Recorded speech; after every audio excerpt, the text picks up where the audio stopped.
and welcome. My name is Leandria, and I'm so happy that you're here. I'm just super excited because this is my first episode, and I'm just whoop whoop excited, so happy to be here to be recording because I've been planning this for a long time. So, thank you so much for checking out this episode. And this is the Freedom and Flow podcast with your host, Leandria Devis. In this podcast, we talk about all things about freedom and flow, specifically helping you to let go, find freedom, and embrace a life with purpose and flow in your career, life, relationships, and beyond. What does that simply mean? That means that we in life go through a lot of different things, ups and downs. And so sometimes we can hold ourselves back, so finding freedom. And then in those moments when life does not go our way, finding the flow.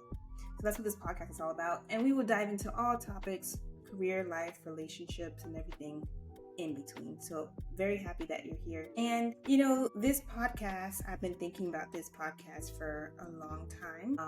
And you've seen the title of this episode, so I'm gonna start at a deep place. And if you that type of person like to just dive in, I'm with you. I'm right there with you. But really quick, just a little bit about myself. I am Leandria. I live in Florida. I'm a wife. I'm a dog mom. I'm a sister. I am a cousin. I am a career coach, as you'll probably see in some of my videos and my website. I also work with nonprofits and startups and helping them grow their businesses and scale. And I'm just a supporter of you. I love to see people in their full potential. And in being a coach, I've talked with so many people, and I've just seen so many ways at times that we ourselves can hold ourselves back. And I just want to be an empower of you and the things that you have for your hopes, your dreams, your future, your family, for yourself.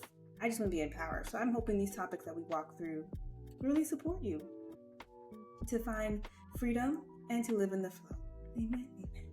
Just a little bit about me. I'm a very chill person, but I also like to have a good time as well. So I hope even if we're diving into deep topics that we do it in a way that just brings joy, that brings presence, but that also meets you and where you're at. And if you're watching this today, when it comes to miscarriages and loss, my heart goes out to you. And this is what brought me to build this podcast, to start this podcast. I've been thinking about it for a long time, years, but going through my own miscarriage journey has really brought it to the forefront of like, okay, I want to have a conversation about this because so many women go through this and it's not talked about enough. But also coming from a place of I'm still on my journey. And I would love to be like, this is what happened, but look at my 2 kids, my 3 kids, all those things. But I'm not there yet. And I'm on my journey. And right now I'm very excited because this is my podcast, but this has also been a hard journey for me. And so in this episode, I want to just share with you about my own miscarriage journey, how my journey has led to the impact that I want to make using this podcast and talking to other women.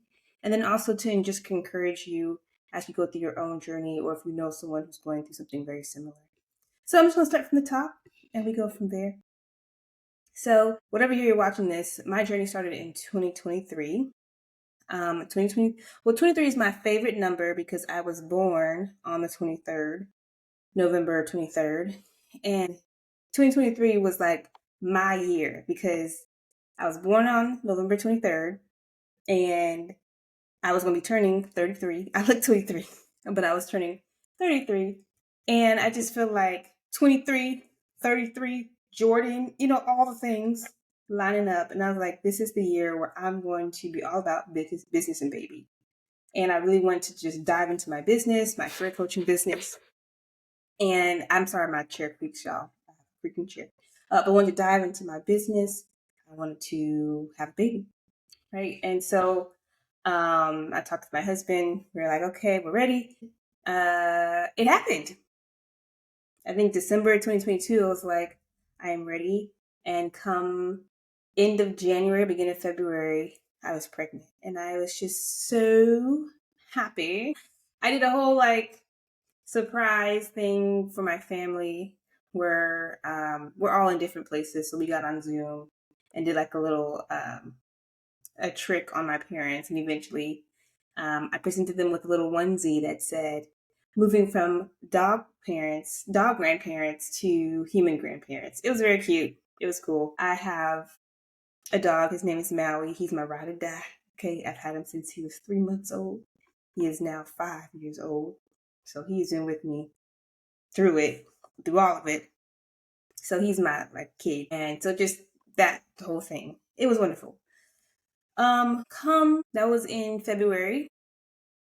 I don't remember what week I was in, but it was pretty established that I was having a baby. I was telling people I'm pregnant. I was not holding back. And I know in the back of my head, I was like, typically they said wait till you're 12 weeks. And I was like, no, I'm not.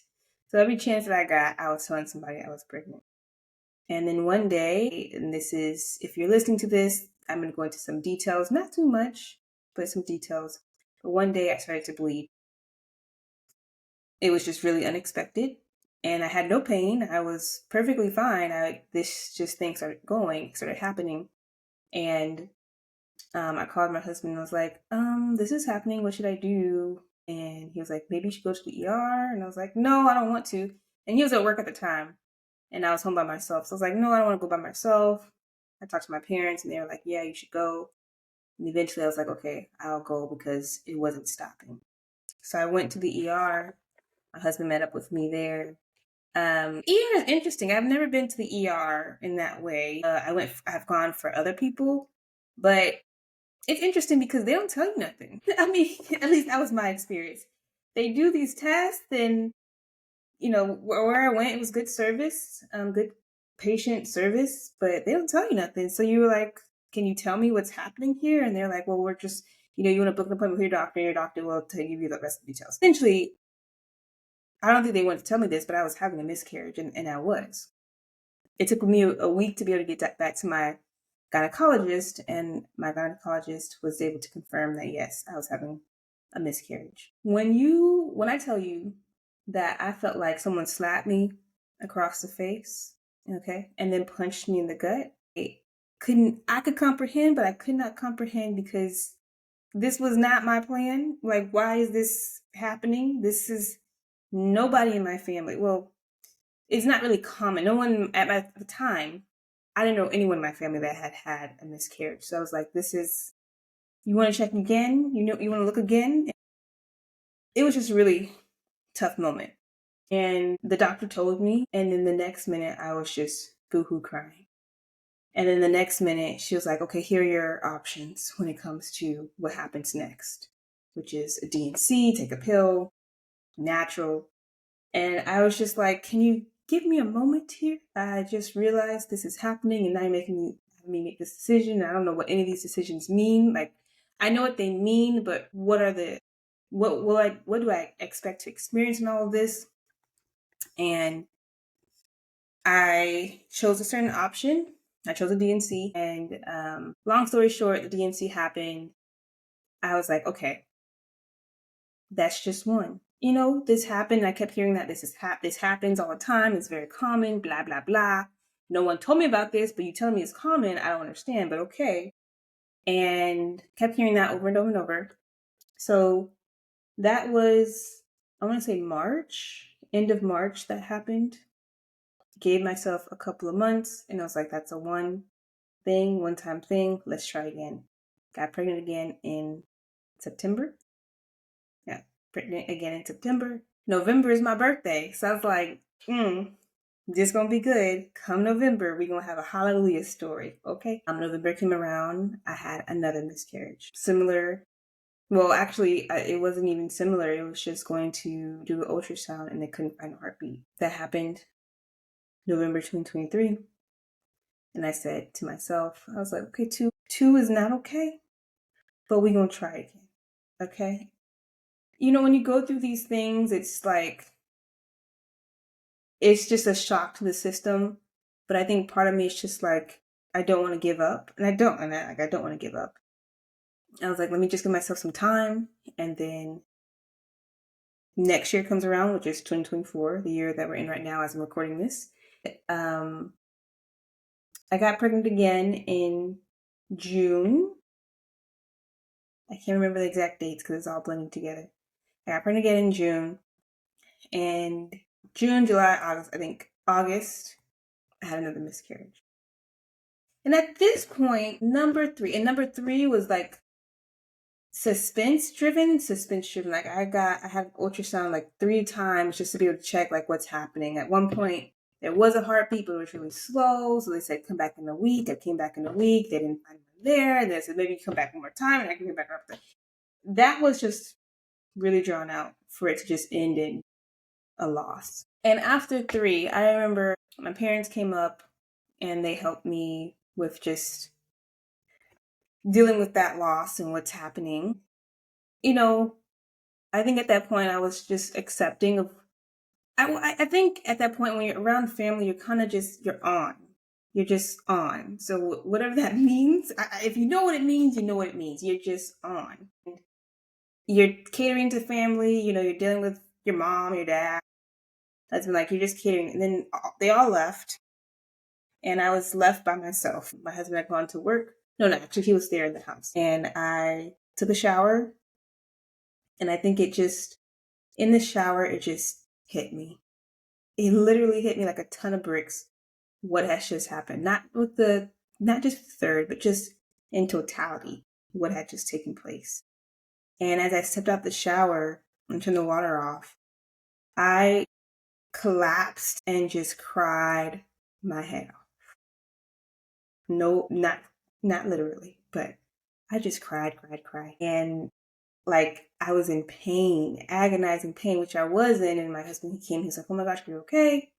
Maui, my dog, came check on me too. And I was just like, why, Lord? Like, why would you do this? Like, what can I gain from any of this?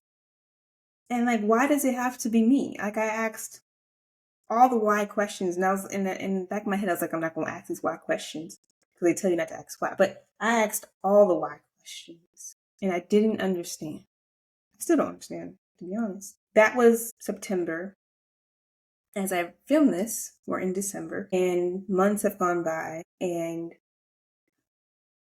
there are days where things are still hard. There are days where I just have really bad days, and there are days where I have really great days. One thing that I'm learning is that grief is very complicated. I remember talking to my therapist who has helped me to get through this time, and asked her, hey, can you like give me a timeline, like a typical research-based timeline of when like grief for certain things like goes away?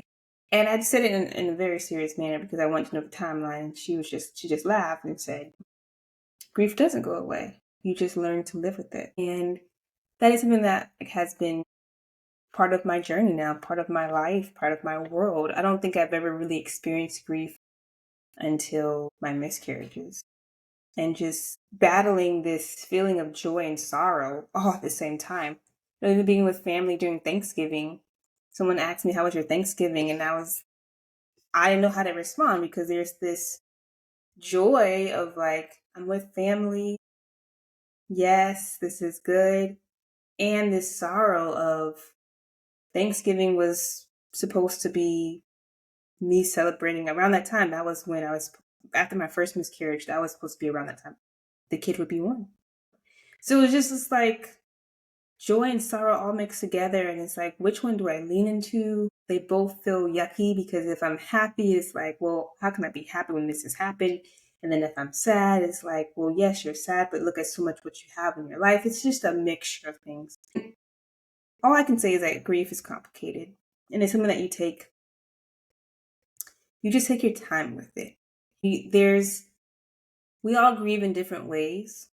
And for me, one way that I grieved, but I also found healing through my grief was drawing close to God. And if you're listening to this, if you're not religious, if you're not a believer, continue to listen. Like, this is for everyone. For me and for those who are also believers, I just found so much peace leaning into the Lord and finding my strength, finding my joy, finding that what I'm experiencing won't be forever, finding just hope in Him. And I was talking with someone the other day and they were asking me how I was doing. And I just said, I feel hopeful. Like, yes, I've gone through 3 and I don't have any kids. Like I said, my only child is a kid with fur on it. Okay, Maui. But I still feel hopeful for what is to come. And I don't know what's to come. I could have another miscarriage. I could have a healthy child. Who knows? But of course, I've been praying for a healthy child. But who knows? But one thing I do know is that as I've drawn closer to God, I have found hope. I have found joy. I have found the strength to celebrate with others. Because I got family around me having kids. Let me tell you, that is hard. It's easy to sit in your house, watch TV, hang out, walk with your dog. That's easy. But now going out into the world and seeing other women who are bearing children, and that is the thing that you want, that is tough. But I want to be that person that can celebrate with others, not to prove anything, but to be able to say, like, in this moment, in your moment, I want to celebrate with you, with the hopes that in my moment, you celebrate with me. And in the moment of someone who is going through grief, I want to be there with you. I don't have to say anything. I will sit with you. And in those moments when I'm grieving, for that person to sit with me, I think it's important that even if we're going through things, that we're not blind to the world around us, or that we're not cut off. Because everyone's going through something, big or small, everyone's going through something. And so I want to be that person that can be of support to those who are around me, to family. So that's my journey, and I'm still on my journey. At this point, do I want to try again? Truthfully, in this moment, I'll be vulnerable with you guys. Yes, I do. I do want to try again. I think I am at a point where I have the strength to try again, given what happens, and to be hopeful, to see what that looks like. But in sharing my story, I also want to be of encouragement to you all that this is my story, and I'm still going through my journey. And wherever you are, as you go through your story, your journey, that you are not alone. There are so many women who go through this, whether it be miscarriage, infertility, complications, so many things. And I believe it's so important for us to talk about it. I think let me speak for myself. I know I experienced a lot of shame around feeling like something's wrong with me. Like my body doesn't function properly. Why am I the only one experiencing this? Like I know I felt so much shame, so much guilt. I like to work out. And so I would wonder, was I working out too much? Did I lift too heavy? Did I run too far? Like just all these questions. And so I just want to provide some support and encouragement and message of hope to you wherever you are in your journey. And number one, I just want to share, this is not your fault. It is not. If someone tells you that it is, just say, thank you so much for sharing, and just walk away, because this is not your fault. Why our body does this? Well, I'm sure they've said that there was abnormal chromosomality. I don't know the medical terminology. I'd never say it correctly. Abnormal chromosomes, I think that they were called. Whatever that it is, they might say that the body just knows it's not compatible, and so it does what the body does, and so on. There's that scientific explanation, all those things. But for us to look at ourselves and say, I did these things, I did not eat right, or so on, this is not your fault.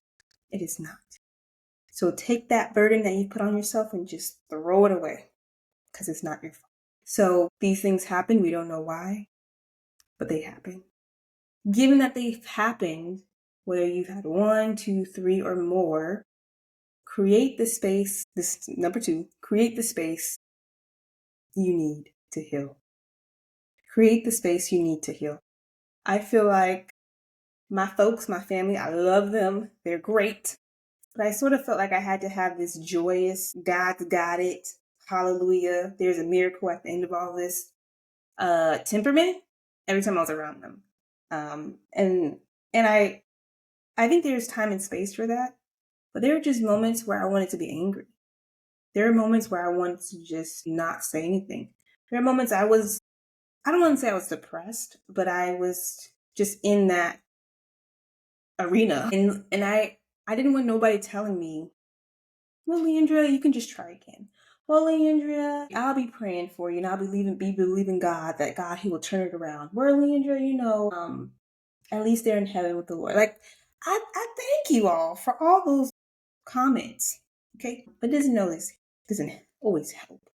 So I had to create a space for me to heal, and in some cases, that was not answering a phone call. Did I return it? Yes, I returned everybody's phone calls. But in the moment, I didn't answer some phone calls. When it came to going to baby showers, sometimes I didn't go. Sometimes I did go, okay? And if you saw me there, you saw me there.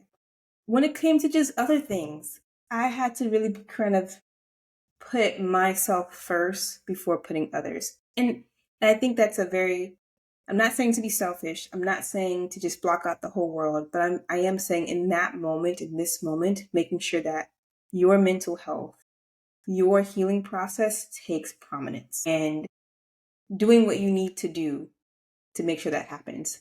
I think as a woman, now that I've experienced miscarriages, I fully understand what it is to go through this. I think there are some women who have not gone through this, which is great, and they may not fully understand, right? Or even especially men. They will never fully understand. Some sympathize more than others, but doing what you need to do to heal. And I would encourage in that, whatever that healing looks like, that some of it does include community.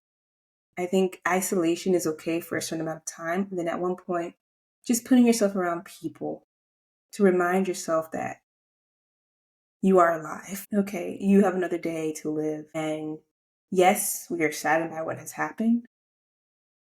And I can't even conceive and imagine even other cases where there's stillbirths and 28 weeks in. I think most of my miscarriages were 12 weeks or less. So just other situations where it's far worse. Like, I can't even imagine, right? But I do encourage just doing your healing process and doing it in community. And then part of that's feeling all the emotions you need to feel too. Cry if you need to cry, okay? Don't stuff it down. Let all your emotions out. That child that you did not get a chance to hold, or maybe you did, is a child that you loved. And those feelings are so true. So cry all that you need to cry. Let it all out. Get a punching bag. Just go for it. Do what you gotta do, because your emotions are real. But they are not forever. And so that brings me to my next point, which is live in the present moment. I think it's very easy for us to think about, okay, this happened. When can I try again? When can I push it back out? Like when. What do I have to do? Even when I talk to doctors, it's like, okay, you can't tell me these answers that I need. Who can I go to give me the answer then?